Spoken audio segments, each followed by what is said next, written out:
காலேபினுடைய வாழ்க்கையிலிருந்து இந்நாளிலே 5 முக்கியமான பாடங்களை பகிர்ந்து கொள்ள வேண்டும் என்று ஆசைப்படுகிறேன். காலேப் சத்தியத்தை அறிவிக்கின்றவன்.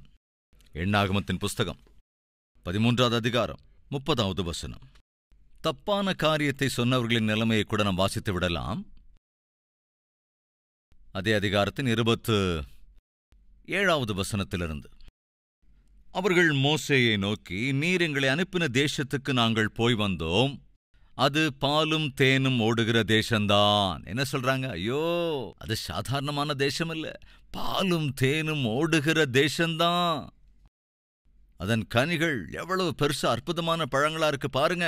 திராட்சை குலைகளெல்லாம் 2-3 பேர் சுமக்கக்கூடிய அவ்வளவு பெரிதா இருந்ததா. அற்புதமான கனிகளை கொடுக்கக்கூடிய செழிப்பான ஒரு அற்புதமான பூமியாக இருந்தது. இது அதனுடைய கனி. ஆனாலும் அந்த தேசத்தில் குடியிருக்கிற ஜனங்கள் பலவான்கள், பட்டணங்கள் அரணிப்பானவைகளும் மிகவும் பெரியவைகளுமாயிருக்கிறது. அங்கே ஏனாக்கின் குமாரரையும் கண்டோம். அமலேக்கியர் தென்புற தேசத்திலே குடியிருக்கிறார்கள். ஏத்தியரும் எபூசியரும் எமோரியரும் மலை நாட்டில் குடியிருக்கிறார்கள். கானானியர் கடல் அருகேயும் யோர்தான் அண்டையிலும் குடியிருக்கிறார்கள் என்றார்கள். அப்பொழுது காலேப் மோசேக்கு முன்பாக ஜனங்களை அமர்த்தி, அவங்க எல்லாரும் பயப்படுத்தினாங்க. ஏன் பயப்படுத்தினாங்க? முதல்ல அவங்க பயந்துட்டாங்க. பொதுவாக பயப்படுறவங்களோட குணம் என்னன்னா, அவங்க மாத்திரம் பயப்பட மாட்டாங்க, அவங்கள சுற்றி இருக்கிறவங்களையும் பயப்படுத்திடுவாங்க. யாருக்காவது பாம்புன்னா பயம்னு வச்சுக்கலாம். அந்த பாம்பை பார்த்து பயப்படுறது மாத்திரம் இல்லை, சுற்றி இருக்கிற எல்லாரையும் பயப்படுத்திடுவாங்க. அது அவர்களுக்குள்ள இருக்கிற குணம்.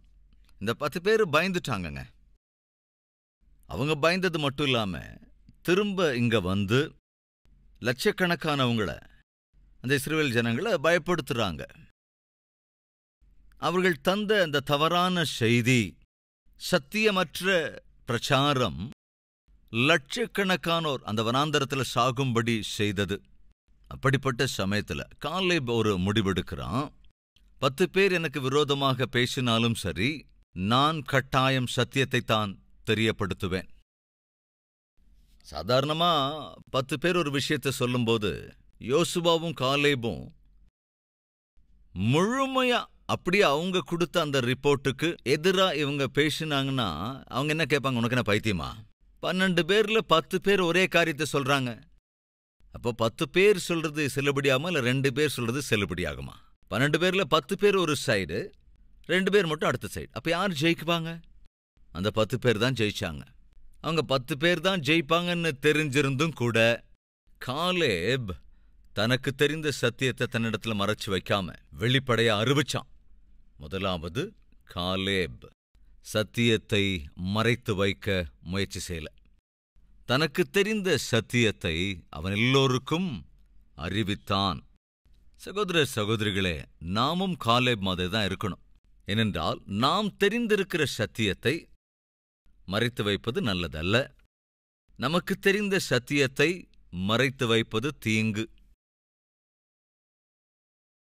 ஏனென்றால் உலகமெங்கும் போய் சர்வ சிருஷ்டிக்கும் சுவிசேஷத்தை பிரசங்கியுங்கள் என்று ஏசப்பா சொல்லியிருக்கார் இல்லையா? ஏசு கிறிஸ்து சிலுவையில் செய்த தியாகத்தை விசுவாசித்தால்தான் மனிதனால் பரலோகத்துக்கு போக முடியும். இது சத்தியம். அந்த சத்தியத்தை நீ அறிந்திருக்கிற போது அந்த சத்தியத்தை மறைத்து வைக்கவே கூடாது.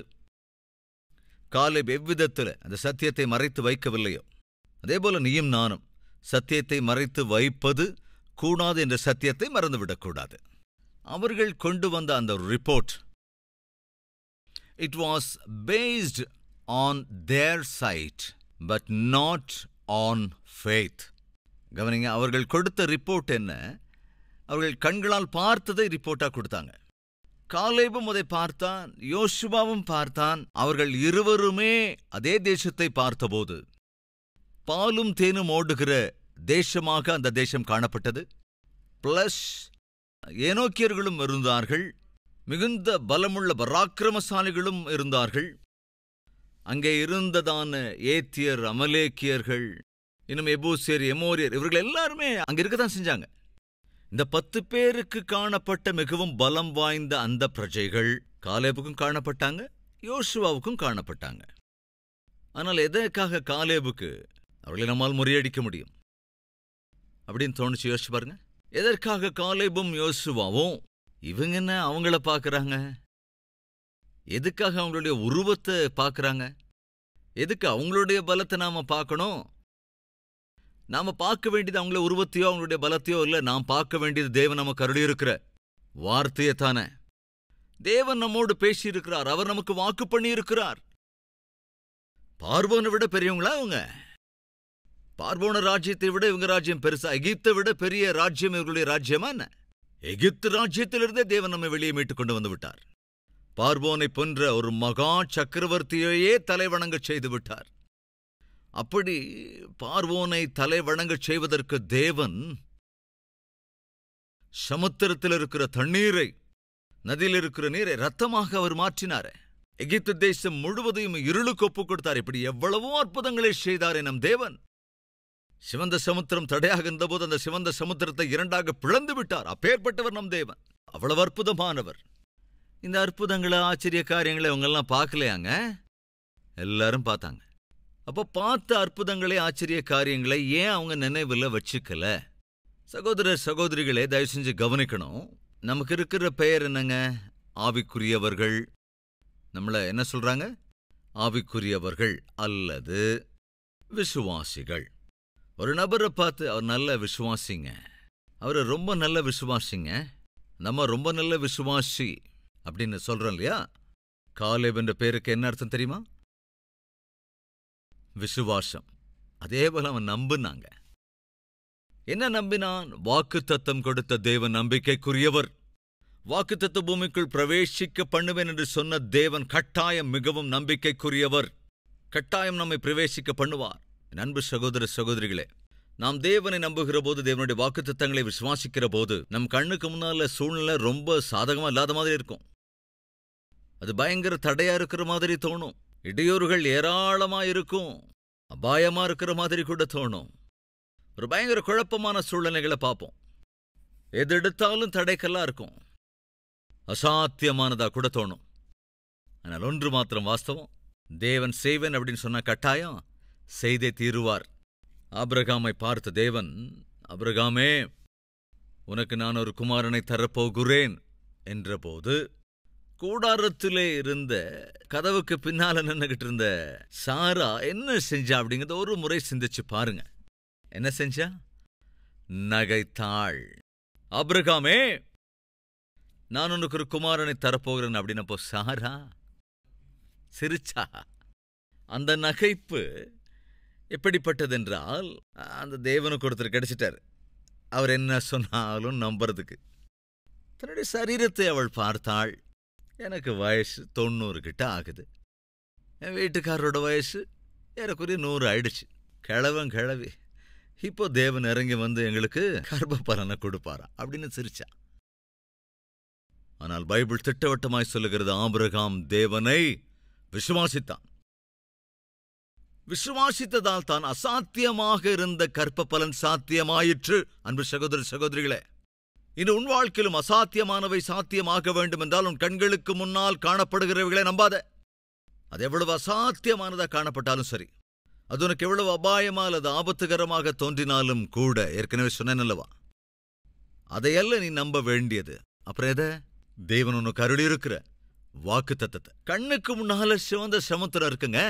பின்னல்ல பார்வோனுடைய சேனை துரத்தி கிட்ட வர்றாங்க. அந்த சமயத்தில் இஸ்ரவேல் ஜனங்கள் என்ன செஞ்சாங்க? சத்தம் போட்டு அழுதாங்க. தேவனை நோக்கி அவர்கள் விண்ணப்பம் பண்ணாங்க. தொடர்ந்து அவங்க பயந்தும் போயிட்டாங்க. ஏனென்றால் கண்ணுக்கு முன்னால சிவந்த சமுத்திரம், பின்னால பார்வோன் துரத்துக்கிட்டு வர்றான். வலப்பக்கமும் இடப்பக்கமும் பர்வதங்கள் தான் இருக்கு. அதாவது திட்டவட்டமா சொல்லணும்னா அவங்க அப்படியே சிக்கிக்கிட்டாங்க, மாட்டிட்டாங்க. நல்லா கவனிங்க, அவங்க நல்லா மாட்டிக்கிட்டாங்க அப்படிங்கிறான் பார்வோன். பார்க்கலாம் வாங்க, யாத்திராகமம் 14ஆம் அதிகாரம் முதல் 3 வசனங்களை வாசிக்கலாம். வாசிக்கிறேன். கர்த்தர் மோசேயை நோக்கி, நீங்கள் திரும்பி மிக்தோலுக்கும் சமுத்திரத்துக்கும் நடுவே பாகால் செபோனுக்கு முன்பாக இருக்கிற ஈரோத் பள்ளத்தாக்கின் முன்னடியிலே பாளையம் இறங்க வேண்டும் என்று இஸ்ரவேல் புத்திரருக்கு சொல்லு. அதற்கு எதிராக சமுத்திரக்கரையிலே பாளையம் இறங்குவீர்களாக. அப்பொழுது பார்வோன் இஸ்ரவேல் புத்திரரை குறித்து, அவர்கள் தேசத்திலே திகைத்து திரிகிறார்கள், வனாந்திரம் அவர்களை அடைத்து போட்டது என்று சொல்லுவான். அவங்க மாட்டிக்கிட்டாங்க. அவங்களுக்கு எதிரில் சிவந்த சமுத்திரம், சுற்றிலும் பர்வதங்கள், பின்னாலேயே நாம துரத்திக்கிட்டு வந்துட்டோம். எங்க தப்பிச்சு ஓடுவாங்கனே, மாட்டிக்கிட்டாங்க. எப்போ அவங்க அப்படி சிக்கிக் கொண்டார்களோ, சிறுவர்கள் எல்லாரும் அழ ஆரம்பிச்சுட்டாங்க. என்னது மோசே, எங்களை விடுவிக்கிறேன்னு சொன்ன, வாக்குத்தத்த பூமிக்கு வழி நடத்துறேன்னு சொன்ன, ஆனா கடைசியில கொண்டு வந்து சிவந்த சமுத்திரத்து முன்னால நிறுத்திட்டியே. வலப்புறம் இடப்புறம் பர்வதங்கள், எங்கேயும் ஓடி ஒளிய முடியாது, தப்பிக்க முடியாது. பார்வோனும் துரத்துக்கிட்டு வந்து சேர்ந்துட்டான். இங்க எதுக்காக எங்களை கூட்டிட்டு வந்த? எப்போவாவது ஆண்டவர்கிட்ட நீங்க கேள்வி எழுப்பியிருக்கீங்களா? ஆண்டவரே, இங்க எதுக்காக கூட்டிட்டு வந்தீங்க? வாழ்க்கையில் இவ்வளவு தூரம் ஏன் என்ன கூட்டிட்டு வந்தீங்க? இந்த சூழ்நிலைக்கு ஏன் என்ன கூட்டிட்டு வந்தீங்க? கஷ்டத்தை ஏன் எனக்கு கொண்டு வந்தீங்க? பாடுகளை ஏன் என் மேல சுமத்துறீங்க? இவ்வளவு சிக்கலுக்குள்ள, பிரச்சனைகளுக்குள்ள, இந்த வியாதி வேதனை பாடுகளுக்குள்ள ஏன் ஆண்டவர் என்ன கொண்டு வந்தீங்க? சாதாரணமா இப்படியெல்லாம் நம்ம கேள்வி கேட்போம் இல்லையா? ஏன்னா எதுக்காக அந்த இடத்துக்கு வந்தோங்கிறது நமக்கு தெரியாததால. இன்னைக்கு நீ எங்க வந்திருக்கிறியோ அது உனக்கு ரொம்ப கஷ்டமா இருக்கு. இன்று நீ எந்த நிலையில் இருக்கிறாயோ, நிலைமையில் இருக்கிறாயோ, அந்த நிலைமையும் அந்த நிலையும் உனக்கு மிகுந்த வேதனையையும் வருத்தத்தையும் பயத்தையும் உண்டாக்குகிறது. அதனால நீ தேவனிடத்துல கேட்கிற, ஏன் ஆண்டவரே என்ன இங்க கூட்டிட்டு வந்தீங்க? யாரும் இருக்கீங்களா வெளி தேசத்துக்கு போயிருக்கிறவங்க, இந்த வார்த்தையை கேட்கிறவங்கள? ஆண்டவரே, ஏன் இந்த தேசத்துக்கு என்ன கூட்டிட்டு வந்தீங்க? அல்லது இந்த மாநிலத்துக்கு ஏன் என்ன கூட்டிட்டு வந்தீங்க? இந்த பட்டணத்துக்கு ஏன் என்ன கூட்டிட்டு வந்தீங்க? இந்த குடும்பத்துக்குள்ள ஒரு மருமகளா ஏன் என்ன கூட்டிட்டு வந்தீங்க? அல்லது இந்த காலேஜுக்கு ஏன் என்ன கூட்டிட்டு வந்தீங்க? இதேபோல இந்த நிலைமைக்குள்ள ஏன் என்ன கூட்டிட்டு வந்தீங்க? இந்த கஷ்டமான சூழலுக்குள்ள ஏன் கூட்டிட்டு வந்தீங்க? இப்படி கேள்வி கேட்கறீங்களா? அன்னைக்கு இஸ்ரவேலர்கள் இப்படிதாங்க கேள்வி கேட்டாங்க. என்ன தேவன் நீங்க இப்படி கொண்டு வந்து சிக்க வச்சிட்டீங்களே? என்ன செஞ்சிட்டாரா? இப்படி சிக்க வச்சிட்டீங்களே. அந்த விஷயம் பார்வோனுக்கும் தெரிஞ்சிருச்சு. அதனாலதான் சொல்றான், திகைத்து திரிகிறார்கள். அவங்க தேவனை நம்பினதுனால இப்ப சிக்கிக்கிட்டாங்க. யாராவது இருக்காங்களாங்க இந்த பிரபஞ்சத்துல? யாராவது தேவனை நம்பினதால் சிக்கிக் கொண்டவர்கள் இந்நாட்களில பூமியில யாராவது இருக்காங்களா? அட்லீஸ்ட் ஒரு ஆளாவது இருக்காங்களா? இல்லவே இல்ல. ஆனா அங்க அப்ப சூழ்நிலை அப்படித்தானே இருந்தது. அன்பு சகோதர சகோதரிகளே, எதற்காக நம்முடைய வாழ்க்கையில சில சந்தர்ப்பங்கள்ல இப்படி சில சிக்கல்களுக்குள்ளாக கொண்டு போகிறார், கொஞ்சம் கஷ்டமான சூழ்நிலைகளுக்குள்ளே கொண்டு போகிறார், பயத்தையும் பீதியையும் உண்டாக்குகின்றதான நேரத்தை தேவன் ஏன் நம்முடைய வாழ்க்கையில வர வைக்கிறார்? உண்மையிலே சிக்க வைக்கிறதுக்காகவா? உண்மையாவே சத்துருவின் கைகளை நம்மளை ஒப்படைக்கிறதுக்கு தானா? இதுலயும் குறிப்பா சொல்லி இருக்கிறார் மோசே கிட்ட, என்னன்னு, இதோ அந்த சமுத்திரத்துக்கிட்ட எல்லாரையும் நீ கூட்டிட்டு போ. சொன்ன மாதிரியே சமுத்திர கரைக்கு எல்லாரையும் கூட்டிட்டு வந்தாச்சு. ஆனா வந்ததுக்கு அப்புறம் பார்த்தா அந்த சமுத்திரம் தான் இப்ப தடையா இருக்கு. பின்னால பார்வன் துரத்திட்டு வர்றான். எல்லாரும் அழ ஆரம்பிச்சிட்டாங்க. அப்பதான் மோசே தேவனிடத்துல ஜெபிக்கிறான். அப்பா, எதுக்காக எங்களை இங்க அழைச்சிட்டு வந்தீங்கப்பா? மோசே அழலங்க. தேவனிடத்துல அவன் கேள்வியா கேட்கல, தேவனிடத்துல அவன் தகராறு பண்ணல, தேவனிடத்துல ஜெபிக்கின்றான். இந்த சூழ்நிலைக்குள்ள, இந்த இடத்திற்கு எதற்காக ஆண்டவரே கொண்டு வந்திருக்கிறீர்? அப்பதான் தேவன் சொல்றாரு, மோசே, உன் கையில் இருக்கிற அந்த கோலை நீட்டுப்பா. சிவந்த சமுத்திரத்தை உன்னுடைய கரங்களில் இருக்கும் அந்த கோலை கொண்டு இரண்டாக நீ பிளந்து விடு மோசே.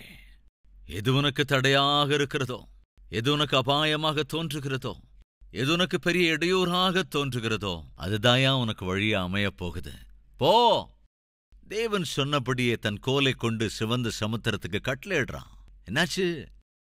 சிவந்த சமுத்திரம் இரண்டாய் பிளந்து நின்றது. எதற்காக தேவன் சிவந்த சமுத்திரத்தின் கரைக்கு அவங்களை கொண்டு வந்தார்னா, கவனிங்க, இவர்களை கொல்வதற்காக அல்ல, இவர்களை சிக்க வைப்பதற்காக அல்ல, பார்வோனையும் பார்வோனுடைய சேனையையும் அடையாளமே தெரியாதபடி செய்வதற்கு, சத்துருவின் அடையாளமே இல்லாமல் செய்வதற்கு அந்த நிலைமையை தேவன் அனுமதித்தார். என்ன நடந்தது? இவர்கள் எல்லோருமே நடந்து அக்கறைக்கு போய் சேர்ந்துட்டாங்க. ஓ, நாமும் அதே மாதிரி போயிடலாம் அப்படின்னு பார்வோனுடைய சேனை முழுவதுமே அந்த சமுத்திரத்தின் வழியில் நுழைந்த போது சமுத்திரம் என்ன செய்தது? அவள் அத்தனை பேரையும் மூழ்கடித்து போட்டது. இது என்ன புரிகிறோம் நாம? அது தடையாக தெரிகிற போது, அபாயமாக தோன்றுகிற போது நம்ம சாதாரணமா அதை புரிய முடியாம குழப்பத்துல தேவனை தவறாக புரிந்து கொள்ள முயற்சி செய்வோம். சகோதரனே, சகோதரியே, இந்த தேவன் உன்னை என்ன ஸ்தானத்துக்கு கொண்டு வந்திருக்கிறாரோ, என்ன நிலைமைக்கு கொண்டு வந்து வைத்திருக்கிறாரோ, அது உன்னுடைய வாழ்க்கையில அது ஒரு மோசமான நிலைக்கு மாற்றுவதற்கு அல்ல. அதே நிலைமை மறுபடியும் உன் வாழ்க்கையிலே காணாதபடிக்கு செய்வதற்காகத்தான் தேவன் உன்னை அங்கே கொண்டு வந்திருக்கிறார். அவ்வளவு அற்புதமான தேவன். எந்த சத்துருவை கண்டு நீ பயப்படுகிறாயோ அதே சத்துருவை அங்கே மூழ்கடிக்கத்தான் தேவன் உன்னை அந்த இடத்துக்கு கொண்டு வந்திருக்கார். இஸ்ரவேல் ஜனங்கள் அந்த இடத்துக்கு வரலன்னா பார்வோனும் அந்த இடத்துக்கு வந்திருக்கவே மாட்டான். பார்வோனுடைய சேனையும் வந்திருக்காது. எப்போ அந்த இடத்துக்கு வந்தாங்களோ அப்ப என்ன நினைச்சாங்க? மாட்டிக்கிட்டோம், அவ்வளவுதான், சிக்கியாச்சு, இனி தப்பிக்கிறதுக்கு வழியே கிடையாது அப்படின்னு சாத்தான் கூட நினைச்சான். சாத்தானுக்குரியவர்களும் உன்னை பார்த்து அப்படித்தான் நினைப்பாங்க. மாட்டிக்கிட்டான், நல்லா சிக்கிக்கிட்டான், தப்பிக்கிறதுக்கு இனி வழியே இல்லை, மீள்றதுக்கு எந்த சான்ஸும் இல்லை. அவங்க கதை அவ்வளவுதான். இன்று உன்னை குறித்து, உன்னுடைய நிலையை குறித்து, உன்னுடைய பிழைப்பை குறித்து, உன் குடும்பத்தை குறித்து யாராவது இப்படியே சொல்றாங்களா? அவ்வளவுதான் அவன் கதை, இனி தப்பிக்கிறதுக்கு வழியே இல்லை, அவங்களுக்கு எதிர்காலமே போச்சு அப்படிங்கிறாங்களா? பயப்படாத, அவங்க பேச்சு நீ நம்ப வேண்டிய அவசியமே இல்லை. உன்னை உயிருக்குயிரா நேசித்து எதிர்காலத்தை தருவேன் என்று வாக்கு பண்ணியிருக்கிற தேவனுடைய வார்த்தையை நீ விசுவாசிப்பாய் என்றால் தேவனுடைய மகிமையை நீ காண்பாய். அதைத்தான் தேவனும் விரும்புகிறார். மோசே சிவந்த சமுத்திரம் 2 பிரிவாய் பிரியும் என்ற விசுவாசத்தினாலே அதை செய்கிறான். எலிசபெத்தும் சகரியாவும் வயது முதிர்ந்த நிலையிலே இருந்த தம்பதி. அப்படிப்பட்ட சமயத்துல தேவன் என்ன செய்தார்? அவர்களுக்கு ஒரு குமாரனை அருளிச் செய்தார். எலிசபெத் மிகுந்த விசுவாசம் உள்ள ஒரு ஸ்திரீ. ஆனா சகரியா கொஞ்சம் சந்தேகம் உள்ளவன். சகரியா, நீ செய்த உன் விண்ணப்பங்களை தேவன் கேட்டார். அப்படின்னா ஜெபமெல்லாம் பண்ணியிருக்கான், கர்ப்ப பலனுக்காக ஜெபம் பண்ணியிருக்கிறான். ஆனா விசுவாசிச்சானா? கொஞ்சம் கம்மிதான். இன்னைக்கு நம்ம மத்தியில யாராவது இருக்கீங்களாங்க? கர்ப்ப பலனுக்காக ஜெபிக்கின்றவர்கள் நம்புங்க.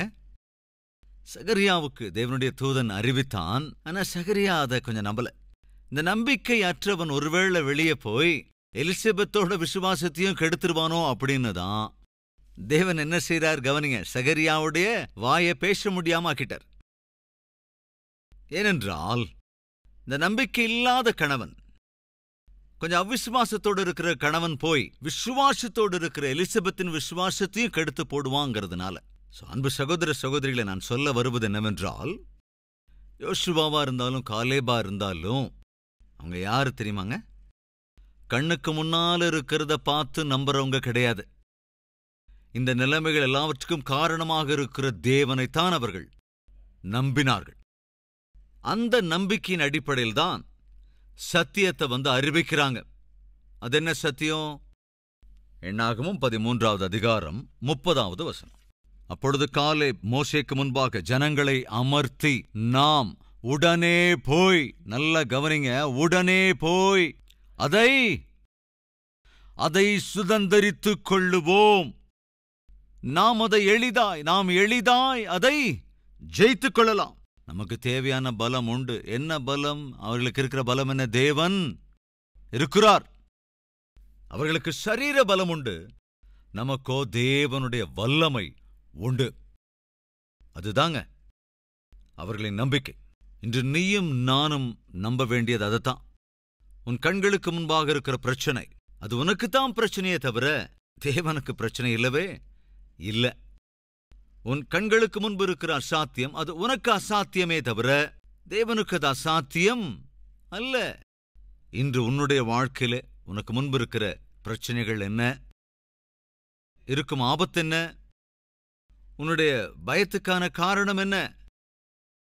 ஒரு நற்செய்தி சொல்றேன். உன்னுடைய பிரச்சனைகளை காட்டிலும், உனக்குள்ள பயத்தை காட்டிலும் நீ சேவிக்கிற தேவன் மிகுந்த வல்லமையுள்ளவர்.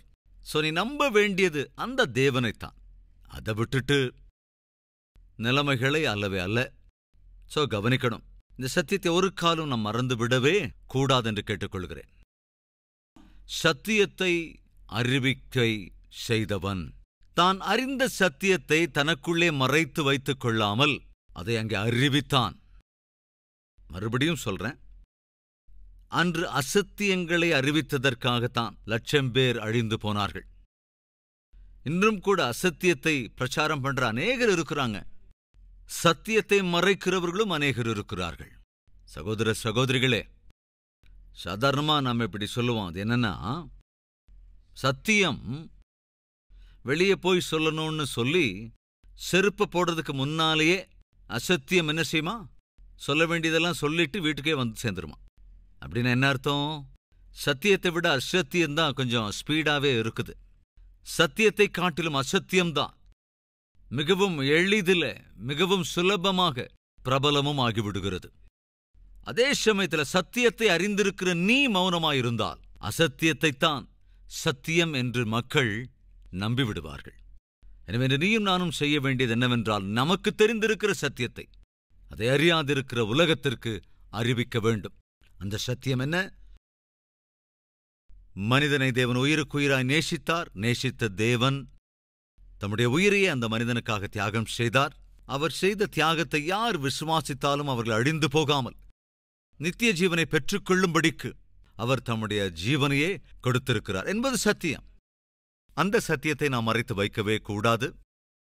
அப்போ ஒருவேளை சிலர் இப்படி கேட்கலாம், அது என்னன்னா, ஐயா, நாம சொல்றதால மாத்திரம் மனுஷங்க நம்பிடுவாங்களா, ஏற்றுக்கொள்ளுவாங்களா? அதை பத்தி கவலைப்பட வேண்டாம். ஆஸ்திரேலியா தேசத்துல ஒரு நபர் புதுசா ரட்சிக்கப்பட்டார். ரட்சிக்கப்பட்டதற்கு பிறகு தான் அறிந்த சத்தியத்தை மறைத்து வைக்கக்கூடாதென்று தினந்தோறும் ரயில்வே ஸ்டேஷனுக்கு போகிற ஒவ்வொரு முறையும் உங்கள் எல்லோருக்கும் ஒரு நற்செய்தி, உங்க எல்லாருக்கும் ஒரு குட் நியூஸ், என்ன குட் நியூஸ் அப்படின்னு சொல்லி திடீர்னு திரளான ஜனங்கள் வந்து கூடிடுவாங்க. அப்போ அவர் சொன்னார், ஒரு காலத்தில் என் வாழ்க்கை பாவம் நிறைந்த வாழ்க்கை, நிம்மதி இல்லாமல் சமாதானம் இல்லாமல் இருந்த வாழ்க்கை. ஆனால் இயேசு கிறிஸ்துவை நம்பினதினால என்னுடைய வாழ்க்கை நன்றாக மாறியது. என்னுடைய பாவ வாழ்க்கையில ஒரு மாற்றம் வந்தது. இப்பொழுது நான் நிம்மதி சமாதான சந்தோஷத்தோடு வாழ்கிறேன். அமைதியான வாழ்க்கை வாழ முடிந்திருக்கிறது. உங்களுடைய வாழ்க்கையும் அமைதியினால் நிரப்ப முடியும் அப்படின்னு சொன்னப்போ ஃபர்ஸ்ட் டைம் நிறைய பேர் கேட்டு கைகளை தட்டிட்டு போனாங்க. நெக்ஸ்ட் டே அதே டைமுக்கு வந்து மறுபடியும் அதே உங்க எல்லாருக்கும் ஒரு குட் நியூஸ், உங்க எல்லாருக்கும் ஒரு செய்தி, நற்செய்தி அப்படின்னு சொன்னப்போ நேத்து வந்தவங்க எல்லாரும் இந்த ஆள் ஒரு மத வெறியன் அப்படின்ட்டு யாரும் வரல. மூன்றாவது நாள் வர்றவங்க குறைஞ்சிட்டாங்க, நாலாவது நாளும் இன்னும் குறைஞ்சிட்டாங்க, அஞ்சாவது நாள் இன்னும் குறைஞ்சிட்டாங்க. ஆனாலும் தான் தெரிந்திருந்த சத்தியத்தை மாத்திரம் தனக்குள்ளே மறைத்து வைக்காமல் தொடர்ந்து அங்க வந்து அறிவிச்சுக்கிட்டே இருந்தார். அப்போ ஒரு ஃப்ரெண்டு கேட்டாரு, நான் கேட்கிறேன்னு தப்பா நினைச்சுக்காத, என்ன விஷயம்? நீ சொல்ற நற்செய்தியை ஒருத்தராவது கேட்கிறாங்களா? யாராவது வந்து நீ சொல்ற நற்செய்தியை ஏத்துக்கிட்டு இருக்காங்களா? ஒருத்தரும் கேட்கறதும் இல்லை, ஏற்றுக்கொள்றதும் இல்லை. இருந்தாலும் நீ ஏன் போய் இப்படி கத்திக்கிட்டே இருக்க? அப்போ அந்த நபர் சொன்னாரு, ஒன்னும் இல்லடா, நான் ஏன் சத்தியத்தை அப்படி பிரசங்கிக்கிறேன் அப்படின்னு அறிவிச்சுக்கிட்டே இருக்கிறேன்னா 2 காரணங்கள். ஒன்று, நான் அறிவிக்கிற அந்த சத்தியத்தினால பாவம் நிறைந்த சமுதாயம் மாற்றம் பெறும்னு நான் நம்புறேன். 2வது, நான் அறிவிக்கிற அந்த சத்தியத்தினாலே பாவம் நிறைந்த உலகம் என்னை மாற்றாமல் இருக்கும் அப்படின்னுதான். என்னங்க உங்களுக்கு புரியுது? யாராவது ஒரு பையன் ஒரு பொண்ணு பின்னால சுத்திக்கிட்டு தொந்தரவு பண்ணிக்கிட்டே இருக்கும்போது அந்த பொண்ணு ஒரு வேளை, நீ என் பின்னாலே வந்துகிட்டு இருக்கிறேன், ஆனா வர்ற சண்டே நான் சர்ச்சுக்கு போவேன், நீ கூட சர்ச்சுக்கு வா அப்படின்னு சொல்லிட்டா அந்த பையன் வருவானா? நீ என் பின்னால சுத்துறேன், என்னை இஷ்டப்படுறேன்னு சொல்ற, உண்மையே என்னை இஷ்டப்பட்டா பைபிள் மொத்தமா வாசி அப்படின்னு சொன்னா அவன் படிச்சிருவானா? யோசிச்சு பாருங்க. அதுக்கப்புறம் எல்லைக்குள்ள கூட வரமாட்டான். ஏன்? நான் நீ யாருங்கிறத சொல்லிட்ட, உன்னுடைய விசுவாசம் என்னங்கிறத வெளிப்படுத்திட்ட, உன்னுடைய நம்பிக்கையை தெளிவா சொல்லிட்ட, உன்னுடைய விசுவாசம் உன் நம்பிக்கை எதன் மீது சார்ந்திருக்கிறது அப்படிங்கிறதையும் சொல்லிட்ட. சோ அவன் எல்லைக்குள்ள வரமாட்டான். அதைத்தாங்க நான் சொல்ல வரேன். அதைத்தான் அவரும் சொன்னார். ஏன் நான் சத்தியத்தை அறிவிக்கிறேன்னா கேட்கிறவங்க நல்லா வாங்க அப்படின்னு தான்.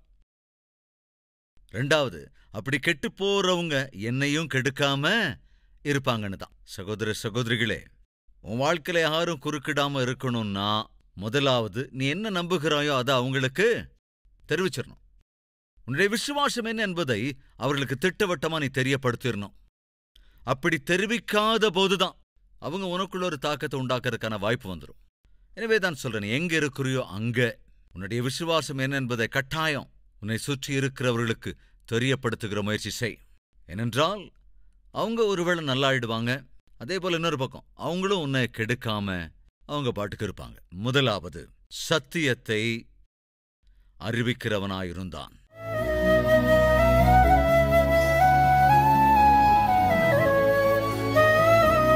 ஜெபத்தில் எல்லோரும் ஒருமனப்படலாமா? அன்பின் பிதாவே, அசாத்தியங்களை சாத்தியமாக்குகிற தேவனே, அநேக சந்தர்ப்பங்களிலே எங்களுடைய வாழ்க்கையில நாங்கள் எதிர்கொள்ளுகிற காரியங்களை பார்த்து, சாதகமற்ற சூழ்நிலைகளைக் கண்டு, எதிர்கொள்ளுகிற இடையூறுகளைக் கண்டு, அபாயங்களைக் கண்டு, ஆரோக்கிய குறைவைக் கண்டு, பொருளாதார சிக்கல்களைக் கண்டு, தடைகளையெல்லாம் கண்டு, ஏன் இந்த நிலைமைக்கு எங்களை கொண்டு வந்தீர் என்று உம்மிடத்திலே கேள்வி கேட்டிருக்கிறோம். ஏன் எனக்கு இந்த நிலைமை, ஏன் எங்களுக்கு இந்த கஷ்டகாலம் என்று உம்மை கேள்வி கேட்டிருக்கிறோம். அந்நாளிலும் அந்த இஸ்ரவேல் ஜனங்கள் சிவந்த சமுத்திரத்தின் அண்டையில் அழைத்து வரப்பட்ட போது, ஏன் எங்களை இங்கே கொண்டு வந்தீர், ஏன் இப்பேற்பட்ட சூழ்நிலைக்கு எங்களை தள்ளிவிட்டீர் என்று கேள்வி கேட்டார்கள். அவர்கள் உண்மையை அறிந்து கொள்ளாதவர்களாயிருந்தார்கள்.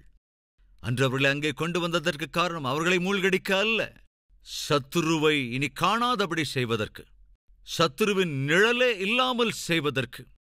அப்பா, இன்று நாங்கள் எந்த நிலைமையில் இருக்கிறோமோ அதே நிலைமையில் நாங்கள் இருக்கப் போவதில்லை. எங்களை நீர் அக்கறைக்கு கொண்டு செல்லப் போகிறீர். எங்களுக்காக நீர் வாக்குத்தத்தம் பண்ணியிருக்கிற அந்த சூழ்நிலைக்குள் கொண்டு போகப் போகிறீர். அந்த விசுவாசத்தோடு வாழ்கிற வாழ்க்கை எங்களுக்கு அருள வேண்டுமென்றும், சத்தியத்தை மறைத்து வைக்காமல், விசுவாசத்தை மறைத்து வைக்காமலும், உம்மீது எங்களுக்கு இருக்கிற அன்பை மறைத்து வைக்காமலும், தைரியமா எங்கள் விசுவாசத்தை வெளிப்படுத்துகிற கிருபையை அருள வேண்டுமென்றும், ஆண்டவரே, எல்லா விஷயங்களிலும் நீரே எங்களுக்கு துணையாயிருந்து உம்முடைய மகிமையை காண்பிக்க வேண்டுமென்றும், மேன்மையான பதிலை அருளிச் செய்ய வேண்டுமென்றும் இயேசு கிறிஸ்துவின் நாமத்தில் வேண்டிக் கொள்கிறோம் பிதாவே. ஆமென்.